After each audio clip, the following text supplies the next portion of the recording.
Hi guys, अस्सलाम वालेकुम। आज की वीडियो में हम विलियम ब्लैक की एक और पोम द टाइगर को डिस्कस करेंगे। विलियम ब्लैक जो कि इंग्लिश पोइट हैं और जो 1757 में पैदा हुए एंड 1827 में उनकी डेथ हो गई।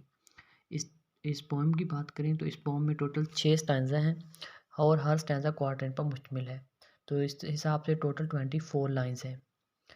इसमें जो ये भी सॉन्ग ऑफ एक्सपीरियंस और इनोसेंस से लिया गया है। तो चलते हैं फर्स्ट स्टैंजा की तरफ। टाइगर टाइगर बर्निंग ब्राइट, ए चीते बर्निंग ब्राइट मतलब जर्द, जो जिस तरह आग की तरह की रोशनी। ए चीते तुम्हारी जिल्द मतलब जलती हुई आग की तरह जर्द और रोशन है। इन the forest of the night, what in the forest of the night, किसी तारीक जंगल में रात के वक्त। वो कह रहा है कि ए चीते तुम्हारी जिल्द रात मतलब किसी जंगल में अगर रात के वक्त देखा जाए तो ऐसे लगता है जैसे कि आग तुम्हारी जिल्द से आग जर्द रंग के शोले निकल रहे हो, मतलब आग निकल रही हो। व्हाट इमोर्टल हैंड आर आई, किन लाफानी हाथों ने और आंखों ने could frame the fearful symmetry मतलब किन लाफानी हाथों और आंखों ने तुम्हारी खौफनाक जिल्द की यानी कि जो खौफनाक बनावट की नक्शा नवीसी की होगी, मतलब इनको बनाने का सोचा होगा या बनाया होगा। इन वाट डिस्टेंस डीप्स आर स्काईज, किन दूर दराज गहराइयों या आसमानों से burn the fire of थाइन eyes, कि किन दूर दराज आसमानों से या गहराइयों से तुम्हारी आंखों में जो गजबनाक रोशनी है इसको लाने के लिए आग को लाया गया होगा। मतलब कि जो तुम्हारी आंखों में जो चमक है मतलब आग की तरह की चमक है, इस चमक को लाने के लिए जो आग इस्तेमाल हुई है उसको किन गहराइयों से या कहाँ किन आसमानों से लाया गया होगा। On what wings dare he aspire, और किन परों पर प्रवास की होगी उस आग को लेकर जाने के लिए। What the hand dare seize the fire, और किन हाथों ने तुम्हें बनाने के लिए आग को पकड़ा होगा। And what shoulder what art, किन कंधों पर और किन कंधों पर सवार होकर उस आग को लाया गया होगा। व्हाट आर्ट, और ये कैसा फन है। कुड ट्विस्ट द स्न्यूज, जोड़ों को ऑफ द हर्ट, और ये कैसा ट्विस्ट है और कैसा ये फन है कि उसने तुम्हारे दिलों को जोड़ों को बल दिया होगा, को बल दिया। ओके, नेक्स्ट चलते हैं। And when the heart began to beat, और जब तुम्हारे दिल ने धड़कना शुरू कर दिया। What dread hand what dread feet, कितने खौफनाक तुम्हारे हाथ और कितने खौफनाक तुम्हारे पाँव। What the hammer what the chain, और किस हथौड़े और किस जंजीर से को तुम्हें बनाने के लिए इस्तेमाल किया गया होगा। In what furnace what the brain, और किस भट्टी में तुम्हारे मतलब दिमाग को पिघलाया गया होगा और बनाया गया होगा। व्हाट द एनवल, एनवल होती है एक मतलब एक ये कह लें कि जिसमें लोहे को क्रश किया जाता है, एक डिवाइस होती है जिसे जंदान भी कह सकते हैं, वहाँ पे इसको क्रश किया जाता है। And what drip grasp, what the anvil, और किस भट्टी में मतलब या किस जगह पे जिस लोहे से तुम्हारी जिल्द को बनाया गया होगा। What did grasp dare its deadly terrors clasp, और तुम्हारे दिमाग को किस मतलब भट्टी में जलाकर पकाया गया होगा और किस एनवल पर रख कर उसे क्रश किया होगा। मतलब इसमें वो उस लोहे की बात कर रहा है कि जिसमें रख कर उसके जिस्म को यानी कि चीते के जिस्म को बनाया गया होगा। And what dread grasp dare its deadly terrors clasp, वो तुम्हारे खौफनाक हाथों को मतलब पंजों को पकड़ने के लिए किसने हिम्मत की होगी। मतलब बता रहा है कि सिर्फ अल्लाह ताला ही तुम्हें क्रिएट कर सकता है, इसके अलावा किसी इंसान में हिम्मत नहीं है। When the star threw down their spears, और जब तुम्हारी तख्लीक होगी तो जो स्टार हैं उन्होंने भी अपने हथियार डाल दिए, मतलब छोड़ दिया उनको।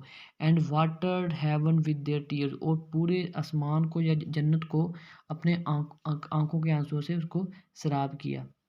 Did he smile his work to see, मतलब अल्लाह ताला की बात करें, क्या अल्लाह ताला अपने जो काम को देखकर खुश थे। Did he who made the lamp make the, क्या उसी ने तुम्हें पैदा किया जिसने एक लैम्प को, जो कि एक इनोसेंट जानवर है, उसको पैदा किया। दोबारा वही चीज़ें फर्स्ट आंसर को रिपीट करें। Tiger tiger burning bright in the forest of the night, ए चीते तुम्हारी जो जिल्द है रात को किसी तरीक जंगल में ऐसे लगती है जैसे तुम्हारे जिस्म से जर्द रंग के शोले निकल रहे हों। व्हाट इमोर्टल हैंड और आई, किन नाफानी हाथों और आंखों ने dare frame the fearful symmetry, कि तुम्हारी इस जिल्द को बनाने, इस बनावट को बनाने का मतलब आइडिया लिया होगा या इसको बनाया होगा। तो ये थी इसकी मतलब पोम के स्टैंज़ा की लाइन बाय लाइन एक्सप्लेनेशन। तो अब चलते हैं इसमें जो पोएटिक डिवाइसेस वगैरह यूज़ हुई हैं। अब इसकी बात की सबसे पहले तो इसकी राइम स्कीम की बात करें। राइम स्कीम है ए ए बी बी, मतलब हर लाइन में जैसे कि ब्राइट नाइट, इस तरह हर ए बी बी इसी तरह शामिल है सारे, मतलब सारी की सारी इसी हिसाब से चलती है। तो इसके बाद चलते हैं इसकी पोएटिक डिवाइसेस। पोएटिक डिवाइसेस में इसका मतलब एनाफोरा का सबसे पहले नंबर, फर्स्ट नंबर पर एनाफोरा पर, जिस तरह 12 और 13 लाइन शुरू हो रही हैं व्हाट से, एंड 19 और 20 लाइन शुरू हो रही हैं डिड ही से। इसके बाद एलिट्रेशन है। एलिट्रेशन में एलिट्रेशन का मतलब होता है कि एक ही लाइन के अंदर दो या दो से ज़्यादा वर्ड सेम अल्फ़ाबेट से शुरू हो रहे हों। जैसे कि फर्स्ट में है बर्निंग ब्राइट, सेकंड में है, फोर्थ लाइन में है फ्रेम एंड फेयरफुल, फिफ्थ में है डिस्टेंस एंड डीप, 11 लाइन में है बिगिन बीट, एंड 16 लाइन में है डेयर एंड ड्रेडली। इसके बाद 17 स्टेयर्स पियर्स, एंड 19 लाइन में है smile and see, and 20 line में है मेड मेक। इसके बाद चलते हैं मेटाफर। मेटाफर का मतलब होता है इस्तारा, किसी को किसी खूबी की वजह से किसी से तशबीह देना। लाइक टाइगर को बर्निंग ब्राइट, मतलब एक जलती हुई आग से तशबीह दी गई है इसमें। इसके बाद जो इस पोएटिक डिवाइस यूज़ हुई है वो है पर्सोनिफिकेशन। पर्सोनिफिकेशन मतलब होता है कि किसी गैर जानदार चीज़ को, मतलब इंसानों की खसूसियत किसी दूसरे को दे देना। लाइक 17 में सितारों को हथियार डालने का कहा गया, स्पीयर्स को डालने का कहा गया है कि उन्होंने, जैसे कि when the star threw down their spears, जब जब सितारों ने अपने हथियार डाल दिए। हालांकि हथियार तो इंसानों की खूबी उनके पास होते हैं। And watered heaven with their tears, अब टीयर्स इंसानों की, मतलब आंसू आना इंसानों की खूबी है। इसके बाद इंजैममेंट का जिक्र, इंजैममेंट यूज़ हुई है। इंजैममेंट होता है कि मतलब किसी एक लाइन को पढ़ने के बाद उसकी पूरी बात समझ ना आने कि पोर्ट क्या कहना चाहता है, तो उसको समझने के लिए अगली लाइन का पढ़ना। जैसे कि लाइन नंबर 5 में है कि मतलब and in what distance deeps or sky, से किस तरह कितनी दूर दराज गहराइयों से या आसमान से। अब इस लाइन को पढ़ने के बाद अगली लाइन हमें पढ़ना लाजमी होगी इसको समझने के लिए। Burn the fire of the दाइन आइज, तुम्हारी आंखों को बनाने के लिए, उस आग को लाने के लिए कितनी गहराई से और कितने आसमानों से उसको लाया गया होगा।